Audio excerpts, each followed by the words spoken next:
Como estamos en un contexto universitario, ¿no?, que son alumnos de quinto y algunos de tercero y de cuarto, os voy a dejar en el aire unas preguntas para que las consideréis y las contestéis de forma que tengan un golpe de realidad para estos estudiantes que en breve se van a enfrentar al mundo profesional, ¿no? Bien, la semana pasada tuvimos con nosotros a Elio Piñón, que nos dio un curso intensivo de proyectos en una semana sobre metodología de proyectos, ¿no? Y él hacía hincapié en que no entendía muy bien por qué en la arquitectura no se generaba o no se quería dar lugar al saber acumulativo, ¿no?, con lo importante que son las referencias a la hora de proyectar. Entonces, en vuestras ponencias hemos visto que vosotras sí que tenéis ese saber acumulativo y que vais aprendiendo de vuestra propia experiencia y aplicándola, ¿no? Entonces, en este sentido, me gustaría que nos dierais vuestra opinión y que compartierais con nosotros también cuáles han sido o siguen siendo vuestros grandes referentes en la arquitectura y si estos han ido cambiando o siguen siendo los mismos que cuando empezasteis. Una vuelta al pasado. Justo ahora lo estábamos diciendo, ¿no? Me decían de la casita que era tan wrightiana o que, bueno, de alguna manera cuando eres joven, que lo tienes que descubrir todo y que no sabes quién eres ni lo que quieres hacer, tienes muy claro tus referencias y te educas con un tipo de arquitectura y con unos arquitectos que vas identificando y vas haciéndoles tus referencias, ¿no? Entonces estos te entran en los genes. Yo ahora no pienso en ellos, pero son superiores a mí. Están en los genes. El Corbu, yo no me desprenderé en mi vida del Corbu. No sé, habla del Wright. Sí, también está más en mi subconsciente, pero para mí mi padre, mi Dios, mi todo es el Corbu, ¿no? Entonces es porque están mis genes, ¿no? Entonces no es que ahora tenga referencias, es que ya forman parte de mí. Y la arquitectura de ahora me la miro muy de reojo. No precisamente por eso, porque no quiero ser influenciada, ¿no? Entonces, todo lo que pasa me lo miro así un poquito. No compro revistas ni miro internet, pero sí que estoy muy al tanto de lo que pasa, ¿eh? Pero más socialmente que estéticamente. Tengo como referencia en la formación a el que fue mi maestro, que fue Sainz de Oiza. Y Sainz de Oiza realmente tampoco es que... Era muy corbuseriano, es verdad. Era muy corbuseriano. También era muy wrightiano, también era muy Mies, era de la generación de los maestros de la modernidad. Pero lo que yo aprendí de Oiza, fundamentalmente, es que una cosa son las ideas y otra cosa es el lenguaje. Y el lenguaje, en realidad, uno puede tener una caja de herramientas, como decía Foucault, una caja de herramientas muy amplia, y lo importante son las ideas que pones en juego. Entonces, yo creo que sí, hay que ser una persona, yo de lo que aprendí de Oiza y luego también aprendí de Moneo, porque estuve unos años con él como becaria, como ayudante, es que en la medida de lo posible un arquitecto tiene que ser una persona con conocimientos y con cultura. O sea, que hay que hay que leer mucho, hay que ver mucho cine, hay que escuchar música, hay que ser culto.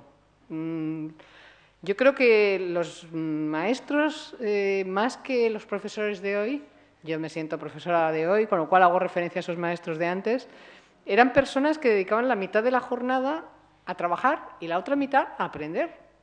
Eso, por ejemplo, lo hacía Oiza, lo hacía Sota, lo hacía Corbu, la mitad del día era pintor, o sea, y la otra mitad del día era arquitecto. Realmente esta cosa de los arquitectos de hoy en día y de todos nosotros, de estar full time en el trabajo de producción y en el trabajo de hacer, a mí me parece que hay que estar por lo menos la mitad del tiempo en la reflexión y la otra mitad en la acción. Y si uno está en la reflexión, está como cargándose las pilas, cargándose dijéramos, de conocimiento, cultivándose. Entonces, uno va teniendo una caja de herramientas que son, dijéramos, una especie de abanico de posibilidades grandes, pero que luego tiene que elaborar para poder poner en juego cuando toca hacer un proyecto, toca hacer una intervención, toca hacer un proyecto, lo que sea, ¿no? Esa es la cuestión. Yo al final no quiero tener una especie de arquitectura, de lenguaje arquitectónico al que ascribirme. Lo que creo, sinceramente, es que creo que hay que tener, pues eso, una caja de herramientas amplia y y sobre todo una capacidad, una neurona muy ejercitada. Yo les digo a mis alumnos siempre, a clase venimos a hacer gimnasia de neuronas. Aquí hay que poner la neurona en forma, o sea, hay que tener el motor encendido a 20.000 revoluciones. Es decir, la materia gris, que es de la que se hace la arquitectura. Yo creo que la arquitectura se hace de materia gris. No se hace ni de ladrillo, ni de cristal, ni de piedra, se hace de materia gris. Y hay que poner el motor en marcha, o sea, hay que tener la neurona muy, muy activa. Y a mí eso me parece que es la manera en que yo lo entiendo, así lo entiendo. En mi caso concreto, yo diferenciaría, por una parte, lo que es el aprendizaje, ya que estamos con alumnos, el aprendizaje de la práctica de la arquitectura. Entonces, en el caso de mi generación, el aprendizaje al lado de una persona que ya tiene experiencia, yo creo que es importante lo que es la práctica de la arquitectura. Y en ese aprendizaje de la práctica, sin embargo, no hay una reflexión, sobre todo cuando uno es muy joven y lo que está aprendiendo es hacer arquitectura y hacer proyectos, no hay una reflexión en ese momento profunda sobre cuestiones que cuando ya eres mayor, y yo ya me considero mayor, pues se hace en este sentido. Y yo creo que en este sentido, más que maestros arquitectos, todos los temas que en arquitectura han sido siempre recurrentes a los grandes maestros y en los cuales no pasa el tiempo, como pasa en las personas. Y estos temas en arquitectura son temas de ahora y son temas de siempre.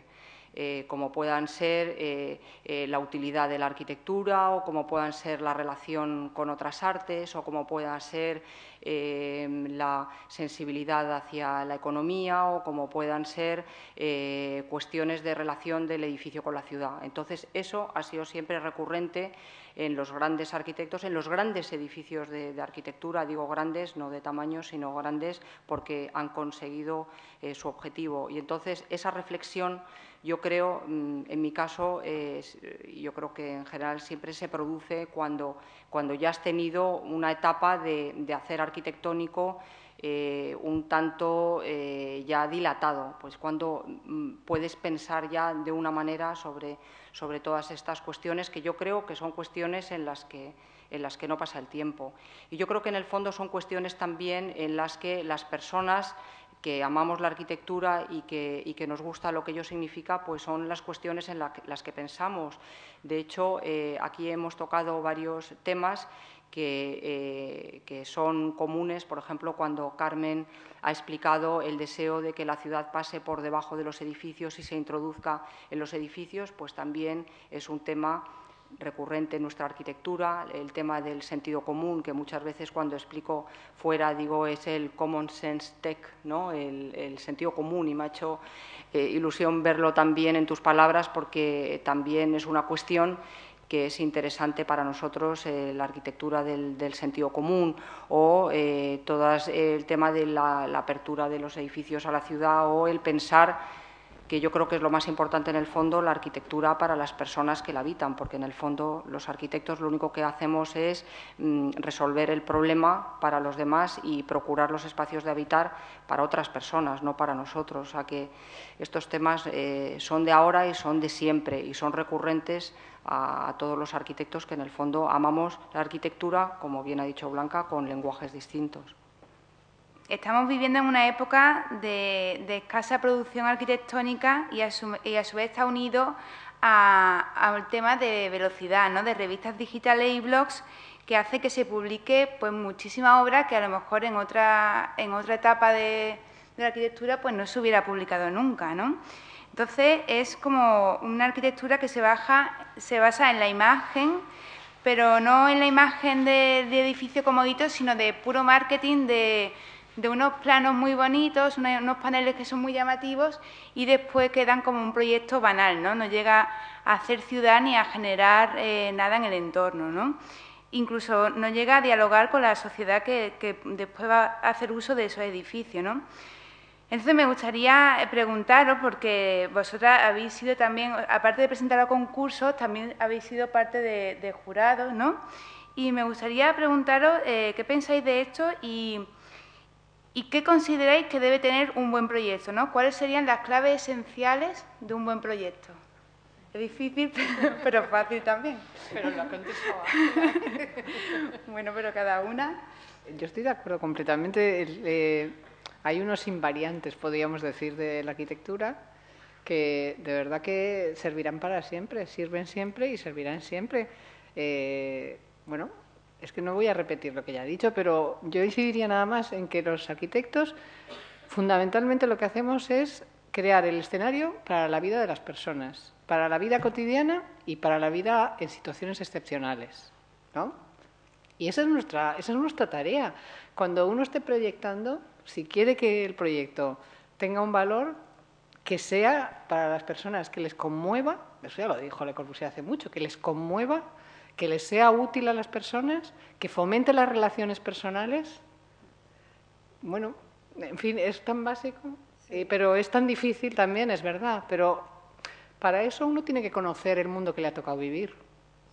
Si no conoces el mundo que te ha tocado vivir y cómo son las personas y cómo es las aspiraciones que tienen las personas, pero de verdad, no en lo superficial, ¿no? Porque la verdad que a veces esa banalidad y esa superficialidad y esa mediocridad que nos invade es la que nos hace interpretar como los deseos o las aspiraciones de los demás de una manera muy insustancial. Y eso se traduce en esa arquitectura tan insustancial.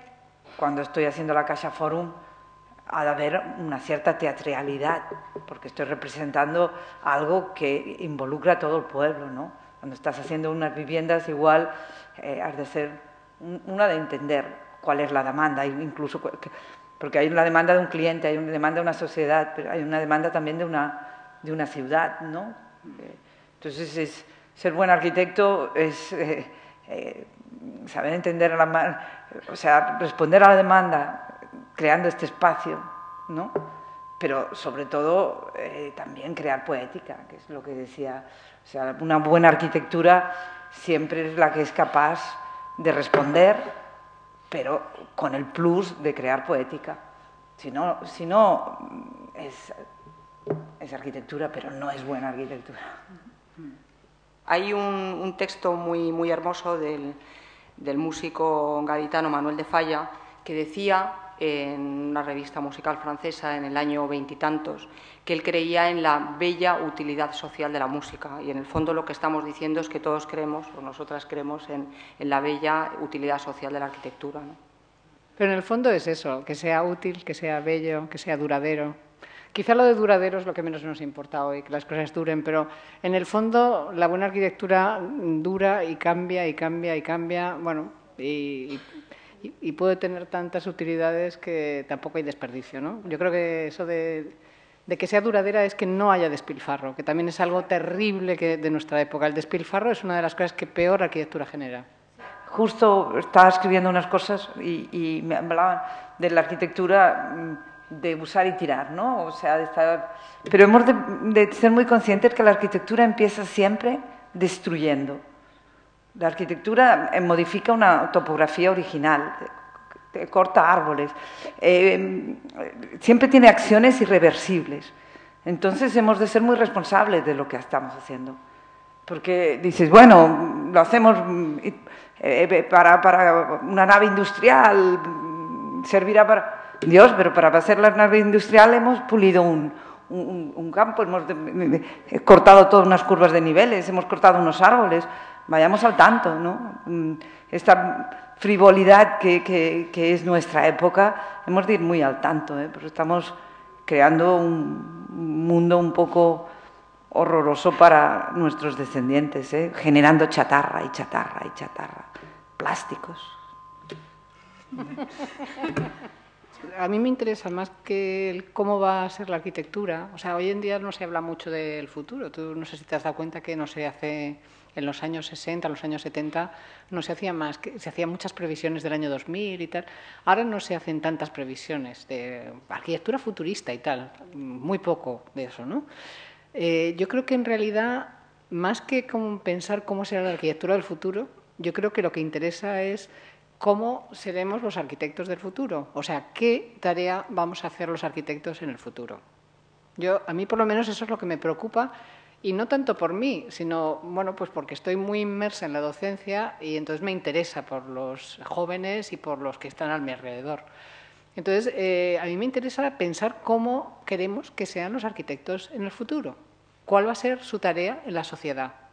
Porque yo creo que nosotros, nos ha tocado vivir, en mi generación, nos ha tocado vivir una transformación profunda del arquitecto. Hemos vivido momentos, hemos vivido la última etapa que el arquitecto era alguien muy considerado y con muchas posibilidades y muy necesario por la sociedad, muy demandado por la sociedad, a una situación ahora más difícil, donde en realidad parece que no estamos tan demandados por la sociedad, parece que, bueno, como que casi a veces uno tiene la sensación como que hemos perdido un poco nuestro papel, ¿no? Y yo creo que no es así. Entonces me rebelo contra eso y entonces quiero pensar cómo los arquitectos tenemos que, dijéramos, reaccionar y ofrecer, ¿qué ofrecer a la sociedad? Esa es una posición más proactiva. ¿Qué vamos a ofrecer nosotros a la sociedad? Y yo creo que es así como hay que hacerse la pregunta. Entonces, por eso creo que es fundamental que nos abramos muchísimo, o sea, que nos empezamos. Yo constato día a día que el talento de un arquitecto, la capacidad de un arquitecto en un grupo multidisciplinar es increíble. Se quedan perplejos. Un arquitecto, por ejemplo, tiene una formación tal que es capaz de darle a una pregunta, darle varias respuestas. Es muy versátil, tiene conocimientos muy diversos, tiene conocimientos, es racional, tiene un orden mental, pero también es creativo. Todo eso que parece bastante, dices, bueno, claro. Bueno, cuando entras en un grupo donde hay, por ejemplo, ingenieros industriales, programadores informáticos, a lo mejor un sociólogo, tal, llega un arquitecto con su capacidad y, oye, de repente dicen, uy, tiene una capacidad muy versátil, muy abierta y múltiple. Entonces, yo creo que el arquitecto tiene que plantearse de cara al futuro salir de la endogamia, para empezar. Segundo, quitarse una especie de chip que hemos tenido siempre en España, que era el arquitecto hace edificios, nada más que hace edificios. Diseña, proyecta edificios, porque hay otras muchas maneras de ser arquitecto. Y además entrar en el mundo empresarial y, dijéramos, ser también protagonista del mundo empresarial. O sea, yo me imagino, se lo digo siempre a mis estudiantes, un arquitecto que monte una empresa como Dragados, un arquitecto que sea el alcalde de mi ciudad, un arquitecto que sea el director del Museo del Prado. Eso es lo que yo me imagino. Y además sé que estáis perfectamente capacitados para hacer todas esas tareas. Y también las que hemos venido haciendo. Pero para que no nos quedemos sin capacidad de ofrecer lo que somos capaces y la sociedad, al final, pues no sé, no encuentre papel para el arquitecto, que eso sería lamentable.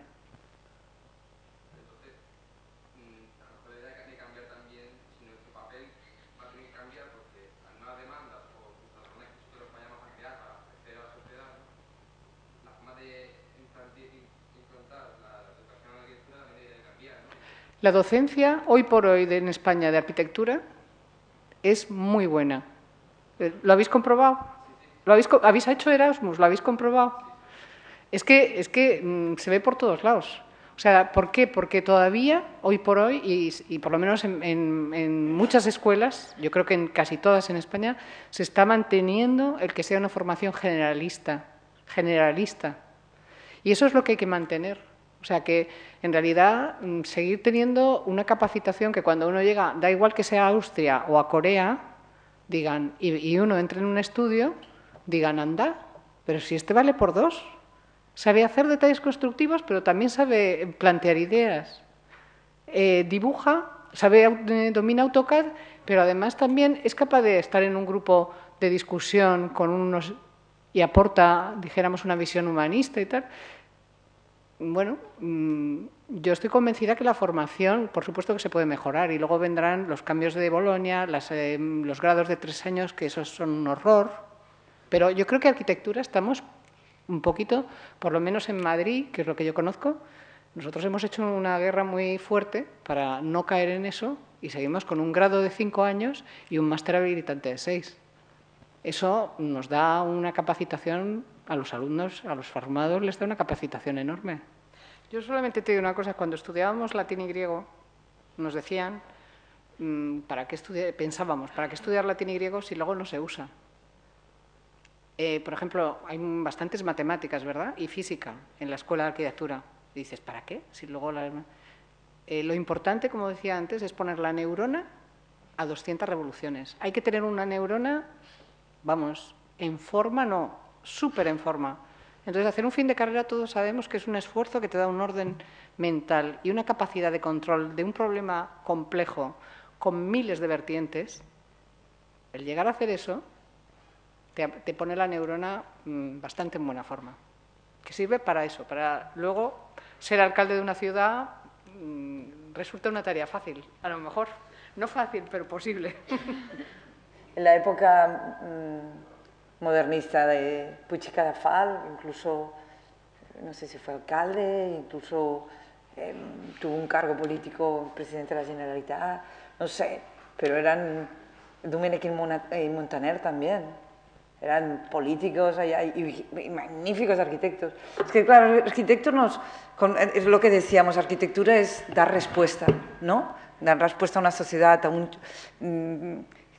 dar respuesta vital, pero también de funcionamiento, ¿no? También estamos haciendo máquinas. Corbu era el gran poeta y decía que la casa era la máquina de vivir, ¿no? O sea, y esta capacidad que nos da de ser tantas cosas, después somos útiles, somos muy útiles.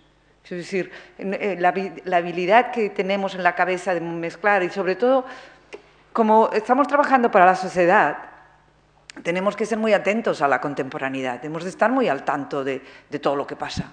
Y yo, por ejemplo, leo muchísima filosofía, ensayo, para entender que la contemporaneidad.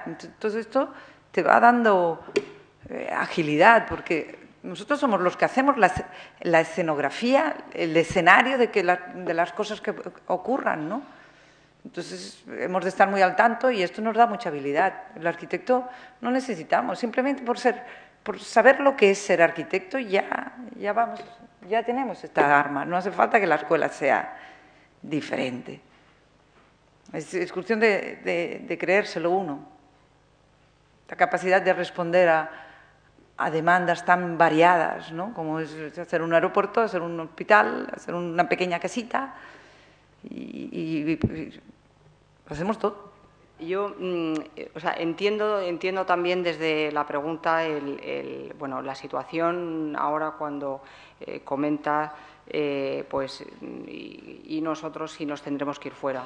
En cada momento yo creo que los profesores no pueden ni imaginarse en el mundo en el que luego van a trabajar sus alumnos, de tal manera que cuando nosotras terminamos la carrera no podíamos ni imaginarnos en el mundo en el que íbamos a trabajar. De hecho, cuando empezamos con una crisis enorme, la crisis de los años 80, que las crisis se han ido haciendo mejores conforme pasa el tiempo, porque antes estábamos hablando de la época de la Iglesia de Stella Maris en los años 60 y esa crisis, que era todavía anterior a los 80, pues eran crisis aún mucho peores, crisis y la anterior todavía peor, en la que ni siquiera había hierro. Entonces, el tema de la formación, que coincido con Blanca, que el tema de la formación es un tema importante porque es el bagaje que le da a un alumno de herramientas para luego desarrollar una profesión que ahora mismo probablemente ni vosotros sabéis ahora mismo qué es lo que vais a hacer en el futuro.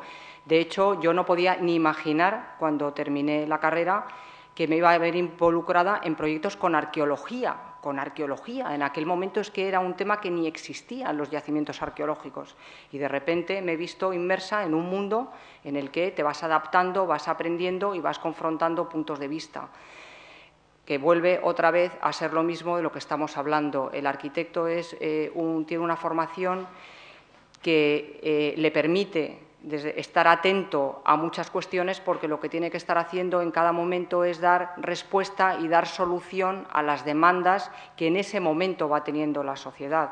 Entonces, esa atención y esa transformabilidad en la manera de trabajar pues es algo que es paulatino. Ahora mismo no podremos saber, pero yo intuyo ahora mismo una enorme cantidad de campos de trabajo para el arquitecto simplemente para trabajar sobre lo ya construido, para rehacer el desaguisado que se ha venido haciendo en muchos sitios en años atrás y que ya hay experiencias ahora mismo en este sentido. Es decir, cada crisis que vendrá será todavía mucho mejor que la siguiente, ¿no? Porque las peores, que eran las de los años en las que no había hierro, ya las hemos pasado. Y bueno, yo creo que en el fondo las tres venimos a decir lo mismo en este sentido. Hay una base que ha de ser la escuela de la enseñanza. O sea, si la escuela estuviera, primero porque no sabemos cuál es el futuro y después que el futuro está cambiando mucho. O sea, la universidad nos ha de dar una base. Ser arquitecto es una base que aprendes. Yo reivindico a aprender a dibujar a mano. Ha de haber una base y después tú has de irte también. O sea, te enseñan a ser arquitecto, a aprender a ser arquitecto en la escuela, porque ser arquitecto eres tú que tienes que ir aprendiéndolo y estando al tanto de todo, pero la universidad no puede estar como el oráculo que intuye cuál es el futuro para avanzarte y cogerlo.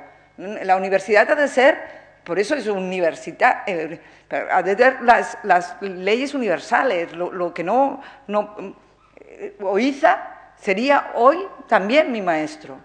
Lo que me enseñó Moneo, hoy también me sería para mí importante. O sea, creo que el profesor no tiene que ser es Moneo, es Oiza. Y después el futuro, pues hay másters que son, pero la base es la universidad, es universal, son conocimientos universales y bases. Además, yo cuando era estudiante, como tú has dicho, es fundamental que uno salga con toda la fuerza y pensando que además puede cambiar el futuro. O sea, que uno está en cierta medida, está en la posición del uno el plantear el mejor proyecto de tu vida, que es tu propia trayectoria. Ya sé que no está al 100%, pero en cierta medida está en tus manos diseñar tu proyecto vital, tu proyecto profesional. Y yo creo que en ese sentido hay que ser optimista porque en los tiempos peores, yo estoy de acuerdo con Ángela, los tiempos peores han pasado, pero yo ya no me remito a los tiempos lejanos, me remito a los tiempos, incluso los tiempos de bonanza. Estos tiempos de alarde y de derroche eran tiempos nefastos en el fondo para la arquitectura. También lo ha sido los tiempos de crisis, pero los de derroche han sido nefastos para los arquitectos y para la arquitectura. Bueno, yo creo que entramos en una época un poquito más pausada, donde yo creo que uno puede pararse a pensar y al mismo tiempo ir con calma, planificando y organizándose su trayectoria profesional. Y yo creo que, por supuesto, que hay horizonte. Yo también quiero ser optimista, pero diré en esto de la época que ha pasado, del derroche, ahora hay una época de desconfianza.